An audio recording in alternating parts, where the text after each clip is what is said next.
నమస్కారం. జై శ్రీరామ్. మంత్రాల్ని పాటలుగా పాడడం తప్పు. ఈ విషయం నేను చాలాసార్లు ప్రస్తావించడం జరిగింది.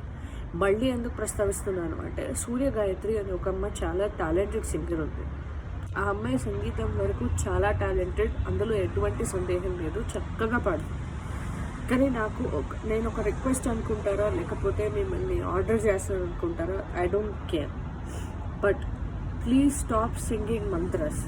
ఆమె ఏం చేసిందంటే, నమ్మక చమక మంత్రాలను తీసుకుని ఘన ఫార్మాట్లో ఎలా అయితే చెప్పాలో దాన్ని ఒక పాటలాగా చెప్పారనమాట.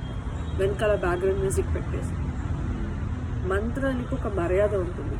పాటలు పాడుకోవాలంటే మనకి చాలా కీర్తనలు ఉన్నాయి, ఉపదేశాలు అక్కర్లేని చాలా స్తోత్రాలు ఉన్నాయి, కృతులు ఉన్నాయి, ఇవన్నీ పాడొచ్చు, స్వరజతులు ఉన్నాయి, ఇవన్నీ పాడొచ్చు.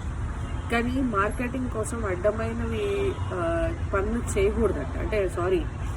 మంత్రాల్ని పాటలుగా చేయడం అనేది ఇట్స్ కంప్లీట్లీ అన్యాక్సెప్టబుల్. అందులోనూ వేద మంత్రం చాలా రెస్పెక్టబుల్ పొజిషన్లో ఉంచాల్సిన మంత్రం అది. మీరు తప్పుగా అనుకోకండి. I'm trying to make you understand that okay, you are singing it, but you should also understand that mantras are not for singing. Thank you.